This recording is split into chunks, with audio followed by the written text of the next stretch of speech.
사랑하고 축복합니다. 사랑하고 축복합니다. 여러분 한 주간 잘 지내셨나요? 예. 여러분의 삶이 하나님 은혜로 풍성하기를 바랍니다. 예. 어느 아프리카 어느 부족에 사는 마을에 남자가 그 여자에게 청혼할 때 좀 독특한 방법을 쓴다고 그래요. 어떤 방법을 쓰냐면 황소를 끌고 가가지고 소리를 친답니다. 이 암소를 받고 딸을 주세요라고 소리를 친대요. 그러면 그 사익감이 합당하면 그 황소를 받고 딸을 내어준다고 그래요. 그런데 거기에 보니까 좀 특별한 게 있는데, 이 특등 최고의 신부감에게는 황소를 3마리를 준답니다. 그리고 조금 보통 신부감에게 조금 그보다도 조금 그 밑에 신부감에게는 황소 2마리, 또 일반 보통 신부감에게는 황소를 1마리 주면서 청혼을 한다고 그래요.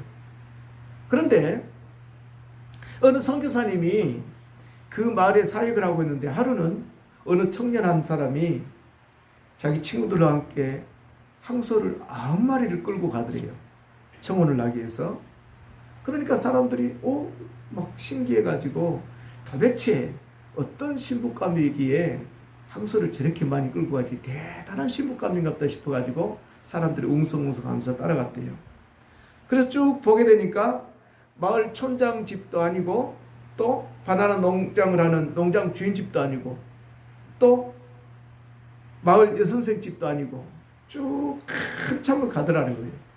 가서 어느 초라한 집에 가가지고 이 황소 9마리를 주고 청혼을 하는데, 마을 주민들이 대단한 아가씨 같다, 대단한 신부감이 같다고 딱 기대하고 바라봤는데 그저 평범하더랍니다. 키는 조금 우리 예수 사모님처럼 좀 큰 편이었는데 바짝 말라가지고 좀 병약해 보이고, 그냥 사람들이 보기에는 황소 1마리 정도만 가지고도 충분히 청혼할 수 있는 그런 신부감이더래요. 그런 신부감을 얻기 위해서 황소 9마리를 이렇게 제공하면서 청혼을 어느 청년이 하게 됐답니다.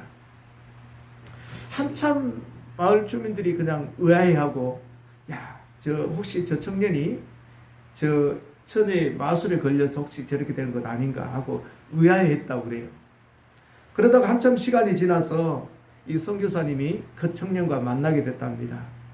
도대체 신부감이 도대체 어떤 신부감이기에 황소를 9마리씩이나 주면서 신부로 맞이합니까? 라고 이렇게 물어보니까, 저의 신부는 사실은 알고 보면 황소 1마리 갖고도 충분히 청혼할 수 있는 그런 신부감입니다.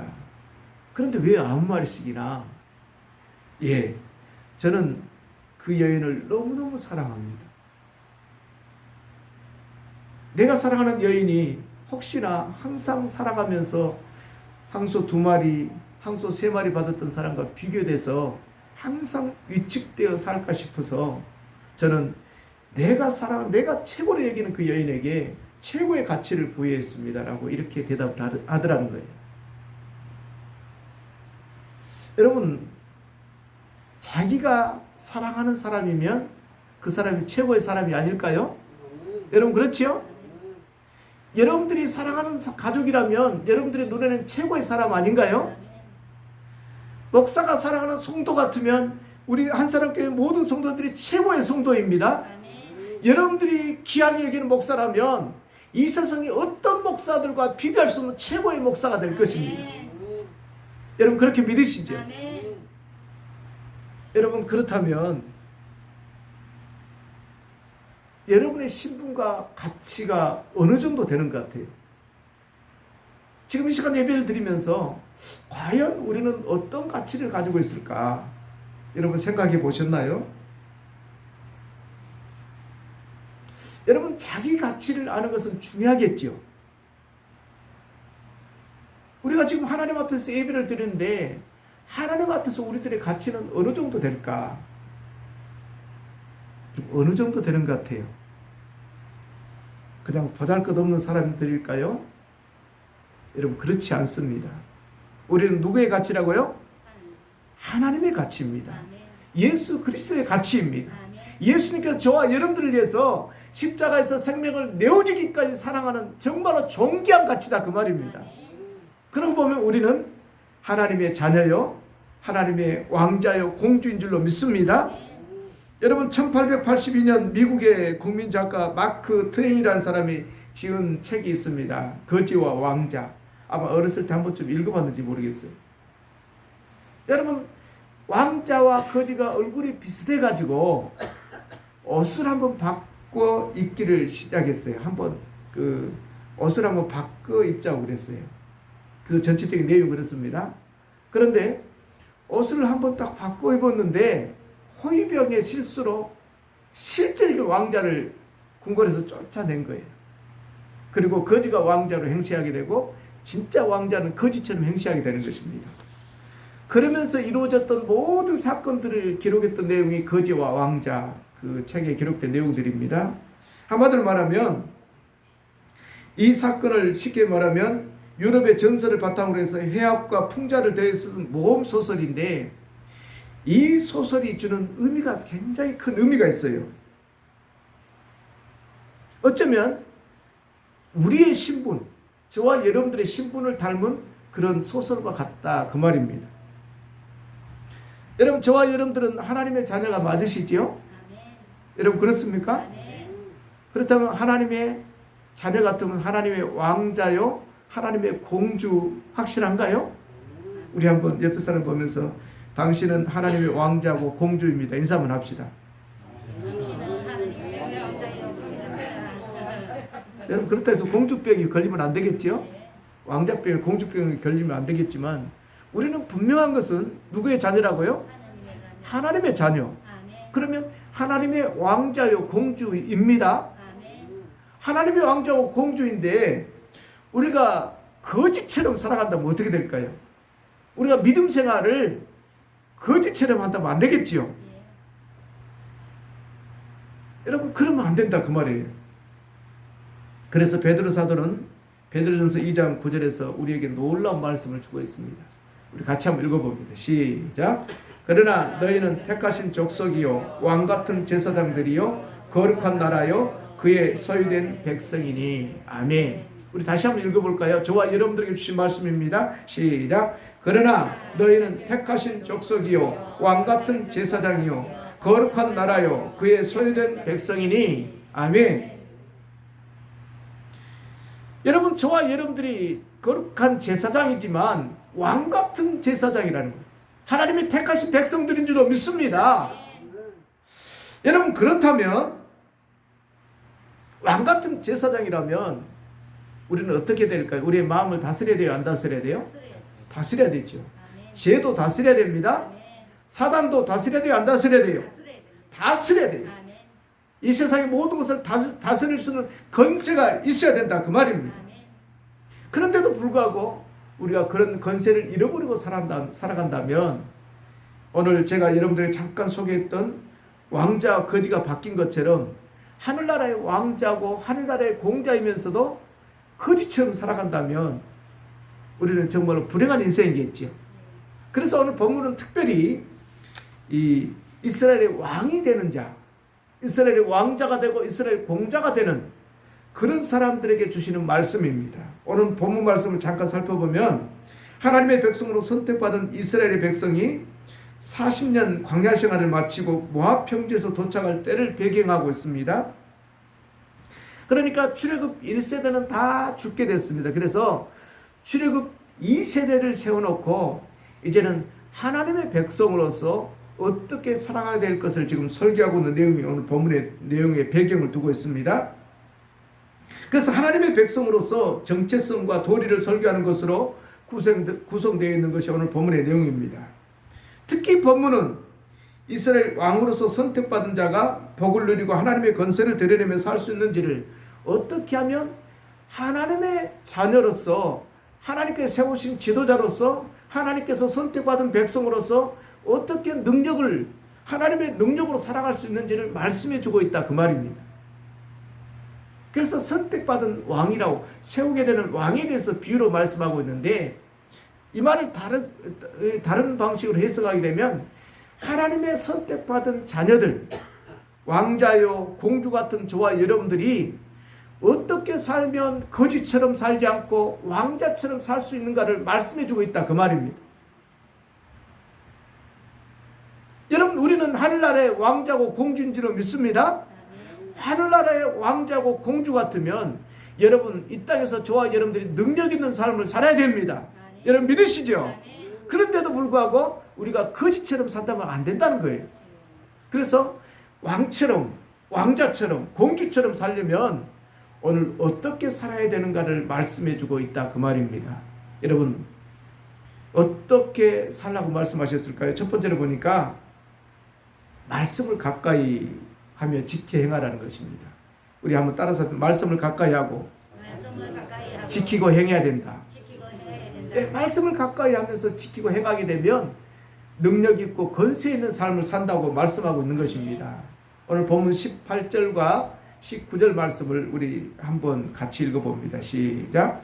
그가 왕위에 오르거든 이 율법서의 등사본을 네 사람 제사장 앞에서 책에 기록하여 평생에 자기 옆에 두고 읽어 그의 하나님 여호와 경외하기를 배우며 이 율법의 모든 말과 이 규례를 지켜 행할 것이라. 아멘. 하나님 말씀을 지키고 행하게 되면 여러분 능력 있고 권세 있는 삶을 살게 된다는 그런 말씀입니다. 여러분, 본문은 왕의 권세로 살려면 말씀으로 무장하여 좌로나 우로나 치우치지 말고 하나님을 잘 섬기고 겸손히 행하면 하나님께서 함께 하셔서 하나님의 백성인, 하나님의 선택받은 저와 여러분들이 권세 있는 삶, 능력 있는 삶을 살게 된다고 말씀하고 있는 것입니다. 오늘 왕같은 권세로 살게 될 저와 여러분들이 주시는 말씀입니다. 이 말씀은 단순히 이스라엘의 왕으로 세울 지도자들에게만 하는 것이 아닙니다. 물론 당연히 지도자로 세움받은 사람들은 당연히 그렇게 해야 되죠. 특별히 이 말씀은 동일하게 여호수아에게도 주신 말씀입니다. 여호수아 1장 7절과 8절 우리 같이 한번 봅니다. 시작. 오직 강하고 극히 담대하여 나의 종 모세가 내게 명령한 그 율법을 다 지켜 행하고 우로나 좌로나 치우치지 말라. 그리하면 어디로 가든지 형통하리니 이 율법책을 내 입에서 떠나지 말게 하며 주야로 그것을 묵상하여 그 안에 기록된 대로 다 지켜 행하라. 그리하면 내 길이 평탄하게 될 것이며 내가 형통하리라. 아멘. 여러분, 하나님의 군대로 하나님의 택한 백성으로 영적 권세와 능력을 행하기 위해서는 말씀을 가까이 하면서 그 말씀을 지켜 행하라는 것입니다. 오늘 이 말씀을 듣는 저와 여러분들도 그런 삶을 살기를 축복합니다. 여러분, 실질적으로 우리가 구약 성경 여호수아서를 보게 되면 여호수아 장군이 하나님 앞에 부름받게 돼서 이렇게 세움받아서 여호수아 장군이 이렇게 말씀대로 살게 되니까 정말 가나안 모든 족속들이 무서워 두려워 떨었습니다. 가는 곳곳마다 놀라운 하나님의 능력이 함께하였습니다. 여러분, 이처럼 말씀을 지켜 행하는 사람은 하나님 앞에 순종하는 사람입니다. 하나님 뜻대로 살려고 몸부림치는 사람들인 것입니다. 결국 그 사람이 믿음의 사람이 되고 능력의 사람이 되는 것입니다. 우리 한사람교회 모든 성도님들이 말씀대로 살려고 예를 쓰시기를 바랍니다. 동일하게 그런 능력이 주어질 것입니다. 여러분, 1980년대 미국과 전 세계를 부흥시켰던 대단한 목사님이 있습니다. D.L. 무디 목사님이라고 그분이 있는데, 무디 목사 이름 많이 들어보셨죠? 이분이 특별한 간증을 했습니다. 그래서 그 간증이 너무나 특별해서 여러분들이 잠깐 소개하려고 합니다. 이분은 기도를 참 많이 하셨던 분입니다. 이분이 기도하면서 어떤 기도의 제목을 가지고 기도했냐면, 하나님, 제게 믿음을 주십시오. 그래서 정말로 훌륭한 믿음을 가지고 능력 있는 사역을 하게 해주십시오라고 기도를 쭉 했답니다. 그런데 그에게 믿음이 오질 않았습니다. 한참을 기도를 하다 보니까 무엇인가 이게 아니다라는 생각이 자기 생각 속에 깨닫게 돼서 그때부터 성경을 보게 됐는데, 성경을 읽다가 아주 놀라운 것을 깨닫게 됐다고 그래요. 그러면서 그분이 읽었던 로마서 10장 17절 말씀을 이렇게 소개하고 있습니다. 우리 같이 한번 읽어봅니다. 시작. 그러므로 믿음은 들음에서 나며 들음은 그리스도의 말씀으로 말미암았느니라. 아멘. 이 말씀을 읽으면서 그가 깨어지기 시작했대요. 그러니까 이 무디 목사님이 생각했을 때는 믿음을 달라고 기도하면 어느 날 기도하다 막 반짝하니 자기에게 뭐가 임해가지고 믿음이 좋아질 것으로 생각했대요. 그래서 어느 한순간에 믿음이 좋아져서 능력 있는 사람이 될 것이라고 생각했는데 자기가 몇 달 이 믿음을 달라고 기도하는데 전혀 믿음이 이 변화가 없더래요. 그러던 가운데 이 로마서 말씀을 읽다가 보니까 믿음은 무엇을 통해서 그 믿음이 자라나게 된 것을 깨닫게 된 거예요. 여기 보니까 믿음은 들음에서 나며 들음은 그리스도의 말씀으로 말미암았느니라. 이 말씀에 이분이 깨어지기 시작했대요.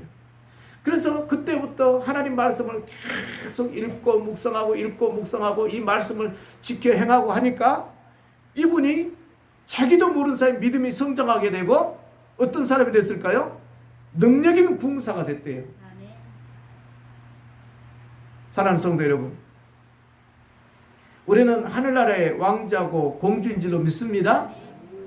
여러분, 명칭만 이런 놀라운 그 왕자고 공주가 되고 거지처럼 믿음 생활을 한다면 여러분 될까요, 안 될까요? 안 된다는 거예요. 왕자 같으면, 하늘나라의 왕자 같으면, 하나님의 자녀 같으면 여러분 어떻게 살아야 되겠어요? 능력 있는 삶을 살아야 되지 않겠어요? 여러분 그러기 위해서는 어떻게 해야 된다고요? 하나님 말씀을 듣고 행하고 지켜서 행한다 그 말입니다. 저와 여러분들이 말씀을 지키려고 몸부림치는 삶을 살게 될 때 우리 하나님의 사람들이 능력 있는 삶을 살게 될 줄로 믿습니다. 여러분 많은 것을 생각하지 않아도 됩니다. 우리가 하나님께 주신 계명만 다 묵상하면서 그 계명만 지키려고 애를 써도 여러분 우리는 이 땅에서 능력 있는 삶을 살게 된다는 거예요. 우리 한사람교회 모든 성도님들이 정말로 능력과 권세를 가진 사람이 되기를 축복합니다. 그러기 위해서는 무엇을 해야 된다고요? 말씀을 듣고 지키고 행해야 된다. 자, 한번 따라 말씀을 듣고 지키고 행하겠습니다. 여러분 그렇게 살게 되면 능력 있는 삶을 살게 된다고 말씀하셨습니다. 두 번째로 어떻게 하면 영적 권세의 사람이 될 수 있을까요? 여기 보니까 하나님을 의지하고 기도하는 사람이라는 것입니다. 하나님을 의지하고 기도하는 사람이 되어야 우리가 능력 있는 삶을 산대요. 오늘 본문 17절에는 특별한 좀 비유적인 말씀이 있습니다. 우리 같이 한번 읽어봅니다. 시작. 그는 병마를 많이 두지 말 것이요 병마를 많이 얻으려고 그 백성을 애굽으로 돌아가게 하지 말 것이니 이는 하나님 여호와께서 너희에게 이르시기를 너희가 이후에 그 길로 다시 돌아가지 말 것이라 하셨음이며. 아멘. 여러분 고대로부터 쭉 보게 되면 애굽에는 명마, 쉽게 말하면 좋은 말들을 많이 애굽에서 길렀다고 그럽니다. 그래서 나라들마다 전쟁을 하려고 하면 애굽에 가서 말을 많이 구입을 했대요. 애굽은 특별히 말을 잘 기르고 좋은 명마들을 많이 길렀는데 나라들마다 전쟁에 가서 거기 가서 말을 사야 된다는 거예요.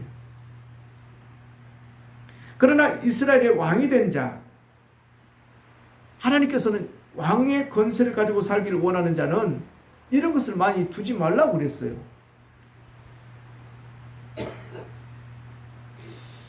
여러분 이 말씀을 왜 주셨을까? 이것은 바로 하나님보다도 말을 의지하지 말라는 그 말 아니겠습니까? 오늘날로 치면 어떤 것이 될까요? 나라의 왕이 돼가지고 이웃 나라들과 어떤 전쟁을 한다든지 겨루고 있을 때 뭐 현대로 치면 전차나 전투기, 폭격기, 미사일 같은 것 이런 것을 의지하지 말라는 거예요. 아이고 그럼 목사님 어떻게 나라들 그러면 아무런 무기가 없으면은 어떻게 지킴을 받습니까? 여러분 우리나라가 이번에 그 현무포 미사일 개발된 거 아시나요? 아마 세계에서 가장 성능이 좋은 미사일이라고 그래요. 그러니까 그 미사일이 800km 이상을 날아가면서 지하 벙커에 이렇게 떨어지게 되면 이 지하로 200m까지 뚫고 들어간대요. 대단한 미사일이죠. 이것이 우리나라에서 개발 대단히 우리나라 군사력이 상당히 대단해졌습니다. 그런데 우리 하나님께서는 이런 것을 의지하지 말래요. 사람들이 그럴 거예요. 그러면 나라가 어떻게 지킴을 받고 보호를 받습니까? 여러분, 누가 지켜주겠다고 말씀하시는 거예요? 하나님이 지켜주겠다. 하나님을 의지하면 하나님이 지켜주겠다고 말씀하셨어요. 여러분, 그 대표적인 예가 사무엘 7장에 보면 그 대표적인 사례가 소개되고 있습니다. 제가 두 구절 말씀만 여러분들이 소개합니다. 우리 사무엘상 7장 10절과 11절 말씀 같이 한번 읽어봅니다. 시작. 사무엘이 번제를 드릴 때에 블레셋 사람이 이스라엘과 싸려고 가까이 오매 그날에 여호와께서 블레셋 사람에게 큰 우레를 발하여 그들을 어지럽게 하시니 그들이 이스라엘 앞에 패한지라. 이스라엘 사람들이 미스바에서 나가서 블레셋 사람들을 죽여가여 백갈 아래에 이르기까지 쳤더라. 아멘. 여러분, 이스라엘은 수년 동안 블레셋의 지배 속에 있었습니다. 그런데 사무엘 선지자가 지도자가 되면서 미스바에 모두 모이게 했습니다.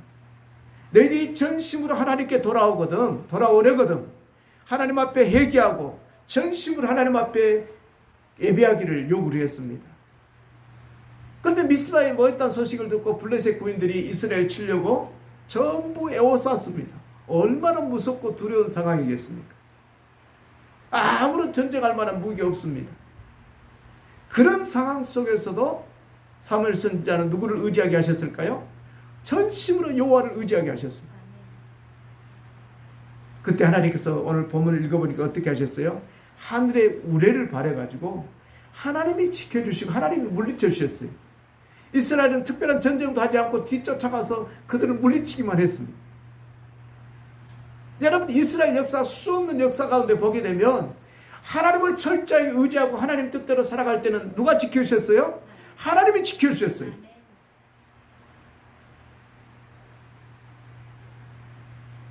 여러분, 그렇다면 어떤 사람이 하나님을 의지하는 사람일까? 여러분들 하나님 의지하십니까? 할렐루야.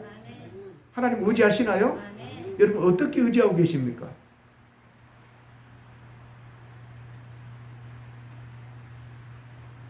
제가 솔로몬을 잠깐 여러분들 소개하려고 해요. 솔로몬이 20세에 왕이 됐습니다. 신앙이 대단했던 것 같아요.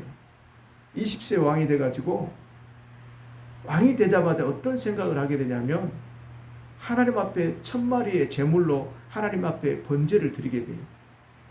그러면서 하나님 앞에 기도를 해요. 대표적인 기도가 이것입니다. 열왕기상 3장 9절에 나오는데 제가 한번 읽어드리겠습니다.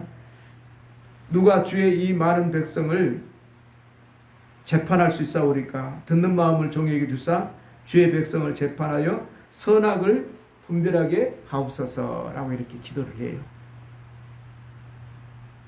그러니까 꿈에 하나님께서 나타나셨어요.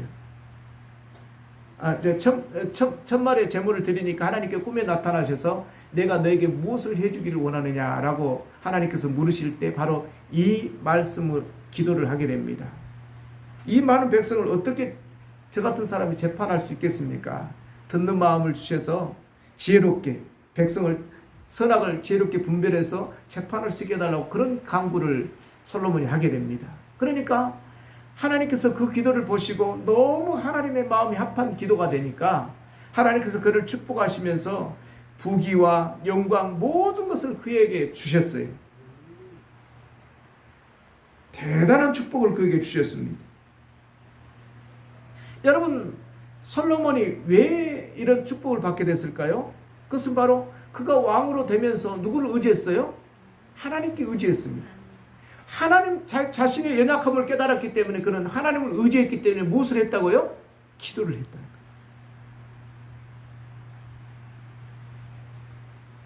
사랑하는 성도 여러분, 하나님을 의지하면 누가 도우신다고요? 하나님께서 도우신 줄로 믿습니다. 하나님을 의지하는 자는 하나님이 도와주십니다. 여러분, 하나님을 의지하고 하나님께 기도하는 자는 하나님께서 놀랍도록 건수 있는 삶을 살 수 있도록 도와주신다 그 말입니다. 여러분, 우리가 아는 위대한 왕 다윗은 일평생 하나님을 의지했다고 했습니다. 그가 소년 목동으로 있을 때도 마찬가지고, 사울왕의 사이가 됐을 때도 마찬가지고, 사울왕에 쫓길 때도 마찬가지고, 이스라엘 왕이 됐을 때도 마찬가지고, 다윗의 시를 보면 철저하게 하나님을 의지하는 것이었습니다. 우리 시편 56편 10절에서 11절 말씀 같이 한번 읽어봅니다. 시작. 내가 하나님을 의지하여 그 말씀을 찬송하며 여호와를 의지하여 그의 말씀을 찬송하리이다. 내가 하나님을 의지하였은즉 두려워하지 아니하리니 사람이 내게 어찌하리이까. 아멘. 할렐루야. 아멘. 여러분, 짧은 구절에서도 다윗은 하나님을 의지한다 말씀을 수없이 하고 있어요. 여러분, 다윗이 하나님을 철저하게 의지했기 때문에 여러분 능력 있는 왕이 된 줄로 믿습니다. 저와 여러분들도 마찬가지입니다. 하나님을 철저히 의지하게 되면 여러분, 우리 모두의 삶이 능력 있는 삶을 살 수 있도록 하나님이 해주신다는 거예요. 여러분, 하나님을 의지하는 사람은 어떤 사람일까요? 기도하는 사람이겠죠. 여러분, 기도는 아무나 할 수 있는 것이 아닙니다. 자신의 연약함을 깨닫고 하나님이 아니면, 하나님의 도움이 아니면 나는 살아갈 수 없습니다라고 고백하는 사람들이 기도하는 것 아니겠어요? 우리 모두가 그런 분들이 되기를 축복합니다. 이렇게 하나님을 철저히 의지하게 되면 우리 하나님께서 우리에게 놀랍도록 영적 권세를 주셔서 이 땅에 살아가지만 하늘의 왕자로, 하늘나라의 공주로 능력 있는 삶을 살게 해주신다는 거예요. 아멘. 여러분, 그렇기 때문에 기도하시길 바랍니다. 아멘. 마지막으로 우리가 어떻게 하면 영적 권세의 사람이 된다고 하셨어요? 그것은 바로 세속에 물들지 않고 구별되어야 된다는 것입니다. 우리 본문 17절 말씀, 특별한 말씀입니다. 우리 같이 한번 읽어봅니다. 시작.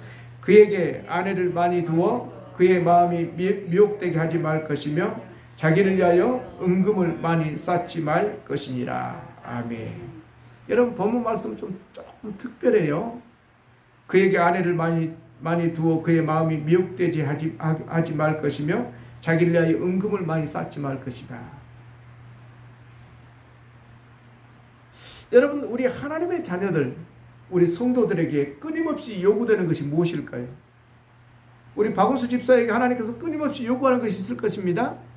우리 성기 집사도 마찬가지겠죠.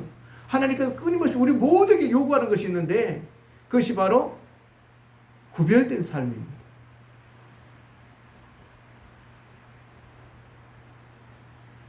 제가 성경 한 구절만 여러분들에게 소개하면 우리 베드로전서 1장 15절과 16절 같이 한번 봅니다. 시작. 오직 너희를 부르신 거룩한 이처럼 너희도 모든 행실에 거룩한 자가 되라. 기록되었으되 내가 거룩하니 너희도 거룩할지어다 하셨느니라. 아멘.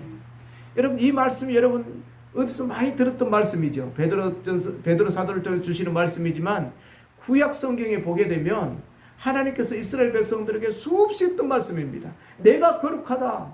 그러니까 너희도 거룩해야 된다. 너희는 내 자녀, 내가 택한 백성이기 때문에 너희가 구별되게 거룩해져야 된다. 내가 거룩하니 너희도 거룩해라.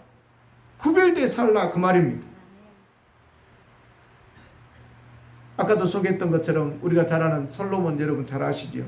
솔로몬이 20대 때 젊은 나이 때는 정말 신앙이 좋았습니다. 기도하는 사람이었고 하나님께 예배 중심으로 살아갔던 사람이었습니다. 그러던 솔로몬이 어느 한순간에 마음이 자꾸 하나님을 전적으로 의지하지 못하고 세상을 바라보게 됩니다. 그러니까 적국의 침략을 방지하려고 정략적인 결혼을 하기 시작했습니다. 많은 아내를 두기 시작했다, 그 말입니다. 당시에는 정략 결혼을 하게 되면 그 나라와 전쟁을 하지 않는 그런 어떤 풍습이 있었던 것 같아요. 그러다 보니까 솔로몬이 그 아내가 몇 명이 돼버리냐면 몇백 명을 넘어서 1000명이 돼버렸습니다. 결국 그 정략 결혼했던 아내들에게 마음이 뺏겨가지고 그가 우상을 만들게 되고 또 하나님 앞에 범죄하게 되고 결국 이것 때문에 솔로몬이 타락하고 말았어요.